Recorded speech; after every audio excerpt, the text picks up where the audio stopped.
நீங்கள் எந்த ஆண்டர்ப்ரனர் எடுத்தாலுமே உங்களோட concentration towards sales and marketing வந்து ஒரு 50% இருக்குன்னா ஈக்குவலி 50% உங்களோட அக்கௌண்ட்ஸ்லையும் உங்களோட கான்சென்ட்ரேஷன் கண்டிப்பாக இருக்கணும். ஓவரால் ஒரு 1000 கோடி 2000 கோடி கம்பெனி நெட்வொர்க் இருக்கிற கம்பெனியை இன்னைக்கு வந்து ஜீரோ ஆகிட்டு பேங்க்ரப்ட் ஆகிட்டு சும்மா உட்காந்துருக்காங்க.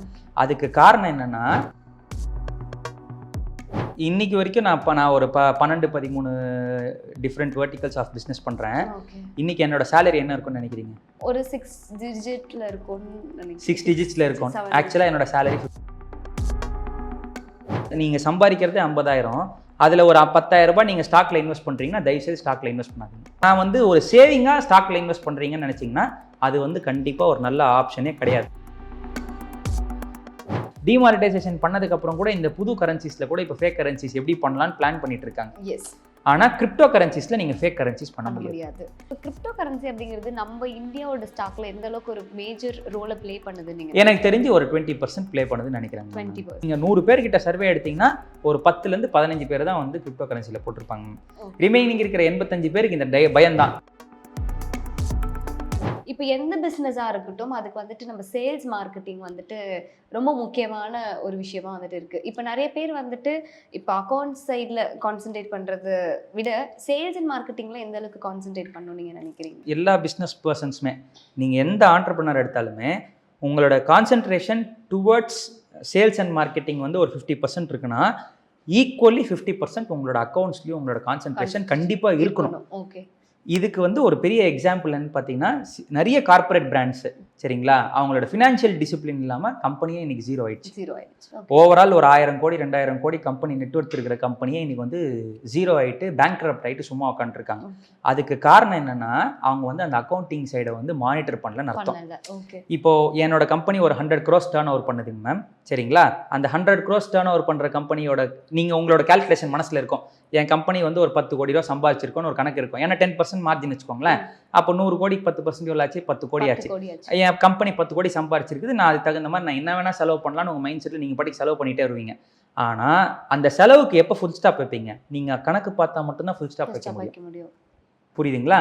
ஸோ உங்கள் ப்ராசஸ்லேயே உங்கள் அக்கௌண்டிங் சாஃப்ட்வேர்லேயே வந்து நீங்கள் வந்து ஒரு ரேஷியோ செட் பண்ணிடணும். என் கம்பெனியோட டர்ன் ஓவருக்கு என்னோட ப்ராஃபிட்டுக்கு வந்து 10%னா அதில் வந்து 3 to 4% மேலே எக்ஸ்பெண்டிச்சர் போகக்கூடாதுன்ற ஒரு கிளாஸை வந்து உங்களோட சாஃப்ட்வேரில் நீங்கள் செட் பண்ணிட்டீங்கன்னா ஆட்டோமேட்டிக்காக உங்களுக்கு ட்ரிகர் ஆகிடும். உங்கள் கம்பெனியோட எக்ஸ்பென்சஸ் வந்து more than 3% வருது, more than 4% வருது, இது ஏன் வருது அப்படின்றத நீங்கள் செக் பண்ண ஆரம்பிக்கலாம்.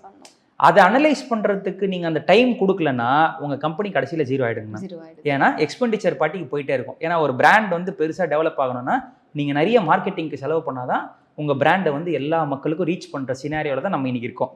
இன்னைக்கு வேர்ட் ஆஃப் மவுத் மார்க்கெட்டிங் மட்டும் பத்தாது. இன்னைக்கு கண்டிப்பாக digital marketing and Instagram, Facebook, LinkedIn எல்லாத்துலேயுமே நீங்கள் உங்கள் ப்ராடக்டை நீங்கள் எஸ்டாப்ளிஷ் பண்ணால் மட்டும்தான் இன்னைக்கு ஜனங்க வந்து அந்த பிராண்டையோ இல்லை அந்த ப்ராடக்டையோ ரெகக்னைஸ் பண்ணுறாங்க. ஓகே சரி, இப்போ நீங்கள் ஒரு கம்பெனி டெவலப்மெண்ட்டுக்கே வந்துட்டு அக்கௌண்ட்ஸ் ரொம்ப முக்கியம் அப்படின்னு சொல்லியிருக்கீங்க. கரெக்டு தான். இப்போ ஒருத்தவங்க வந்துட்டு இப்போ நீங்கள் சொன்ன மாதிரி எவ்வளோ ப்ராஃபிட் வந்திருக்கு, எவ்வளோ நம்ம செலவு பண்ணியிருக்கோம், மெயின்டெனன்ஸ்க்கு எவ்வளோ போயிருக்கு, இப்போ இதில் சேலரிக்கு எவ்வளோ கொடுத்துருக்கோம் அப்படிங்கிற ஒரு கணக்கே வந்துட்டு இப்போ மேக்ஸிமம் யாரும் பெரிய பெரிய கார்பரேட் கம்பெனிஸ் கூட வந்துட்டு பார்க்குறது இல்லை. இப்போ ஒரு இண்டிவிஜுவலாக இருக்கட்டும், ஒரு கார்பரேட்டாக இருக்கட்டும், ஒரு ப்ரொப்ரைட்டர்ஷிப், ஒரு பார்ட்னர்ஷிப், எது வேணா இருக்கட்டும், ஒரு சேவிங்ஸ்னு எவ்வளோ எடுத்து வைக்கணும், இல்லை வந்துட்டு இப்போ மெயின்டெனன்ஸ்க்கு நீங்கள் இயர்லி இவ்வளோ கொடுத்தாகணும், இல்லை நீங்கள் சேலரிக்குன்னு இவ்வளோ எடுத்து வச்சாகணும் அப்படின்ற மாதிரியான ஒரு கால்குலேஷன் இருக்குல்ல, ஒரு செட்டப் இருக்குல்ல, அது எப்படி நம்ம கிரியேட் பண்ணுறது? Super ma'am. இன்னைக்கு வரைக்கும் நான் ஒரு 12-13 டிஃப்ரெண்ட் வெர்டிகல்ஸ் ஆஃப் பிஸ்னஸ் பண்ணுறேன். இன்னைக்கு என்னோட சேலரி என்ன இருக்கும்னு நினைக்கிறீங்க?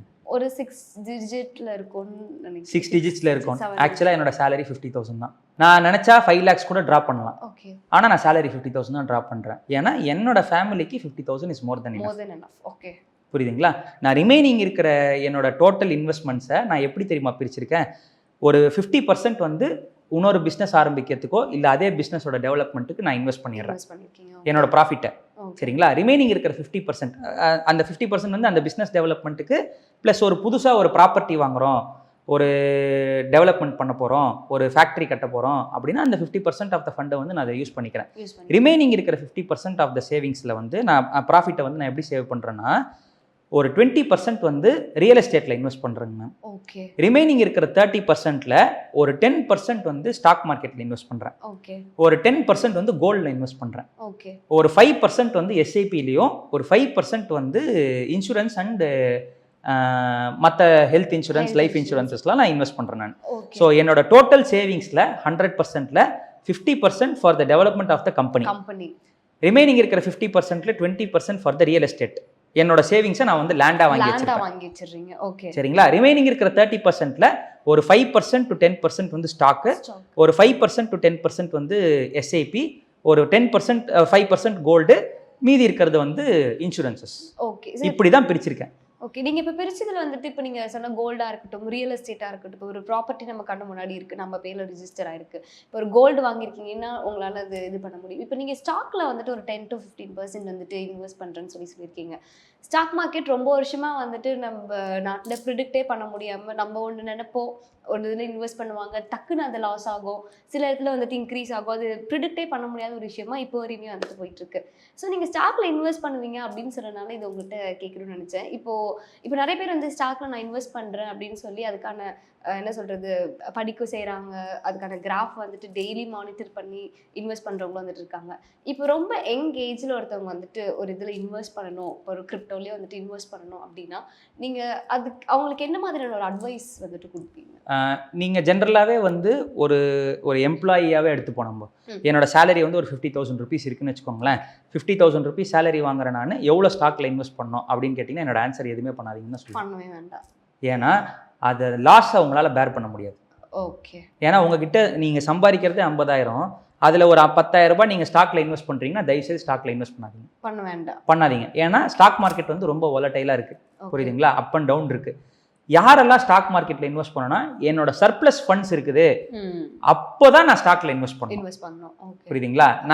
நான் வந்து ஒரு சேவிங்காக ஸ்டாக்ல இன்வெஸ்ட் பண்ணுறீங்கன்னு நினச்சிங்கன்னா அது வந்து கண்டிப்பாக ஒரு நல்ல ஆப்ஷனே கிடையாது. இன்னைக்கு டேட்டில் நீங்கள் சேவிங்காக இன்வெஸ்ட் பண்ணணும்னா என்னோட பெஸ்ட் அட்வைஸ் வந்து 2 தான். ஒன்று கோல்டு, சரிங்களா? இன்னொன்று வந்து எஸ்ஐபி. இது எஸ்ஐபி ஏன் சொல்கிறேன்னா, நீங்கள் ஸ்டாக் மார்க்கெட்டுக்கும் எஸ்ஐபிக்கும் ஒரே ஒரு வித்தியாசம் தாங்க மேம். நீங்கள் டைரெக்டாக ஒரு கம்பெனியில் இன்வெஸ்ட் பண்ணுறீங்கன்னா அது வந்து ஸ்டாக் மார்க்கெட்டு. பட் நீங்கள் வந்து ஒரு ஃபண்ட் மேனேஜர் கிட்ட பணத்தை கொடுத்து அவர் வந்து ஒரு 10 கம்பெனியில் இன்வெஸ்ட் பண்ணுறாருன்னா அது வந்து எஸ்ஐபி.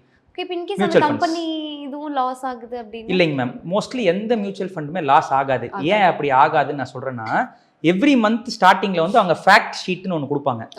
எல்லா மியூச்சுவல் ஃபண்ட்ஸும் ஒரு ஃபேக்ட் ஷீட்னு ஒன்று கொடுப்பாங்க. அந்த ஃபேக்ட் ஷீட்டில் வந்து அவன் ஒரு ஃபார் எக்ஸாம்பிள் இந்த மந்த் வந்து டோட்டல் கலெக்ஷன் வந்து அந்த கம்பெனியில் 100 கோடி இருக்குன்னா அந்த 100 கோடி எந்தெந்த கம்பெனியில் போட்டிருக்காங்க, அல்ட்ராடெக்ல ஒரு 10 கோடி, ரிலையன்ஸில் ஒரு 10 கோடி, அந்த மாதிரி அவன் எந்தெந்த கம்பெனியில் இன்வெஸ்ட் பண்ணியிருக்கிறான்ற பிரேக்கப் வந்து உங்களுக்கு எவ்ரி மந்த் மெயில் வரும். அந்த மெயிலை ஒரு 10 minutes நீங்கள் படிச்சிங்கனாலே அந்த பர்டிகுலர் கம்பெனியோட growth வந்து நம்ம காதில் கேட்டுக்கிட்டே இருப்போம். இப்போ ரிலையன்ஸ் வந்து புதுசாக ஒரு ப்ராஜெக்ட் ஆரம்பிக்கிறாங்க, அதானி ஒரு ப்ராஜெக்ட் ஆரம்பிக்கிறாரு, அந்த ப்ராஜெக்ட் எல்லாம் நம்ம காதில் கேட்டுக்கிட்டே இருப்போம். அப்போ அந்த ஃபண்ட் மேனேஜர் எடுக்கிற டெசிஷன் வந்து கரெக்ட்னு உங்களுக்கே தோண ஆரம்பிக்கும். அப்படி உங்களுக்கு அவர் பண்றது தப்புன்னு தோணுச்சுன்னா நீங்க அடுத்த நாளே எஸ்ஐபில இருந்து பணத்தை வித்ரா பண்ணிட்டு வேற கம்பெனில எஸ்ஐபி போடணும். ஸோ யாரு சேவிங்ஸ்ல இன்வெஸ்ட் பண்ணாலுமே நான் காசை போட்டுட்டு வேடிக்கை பார்க்க கூடாது.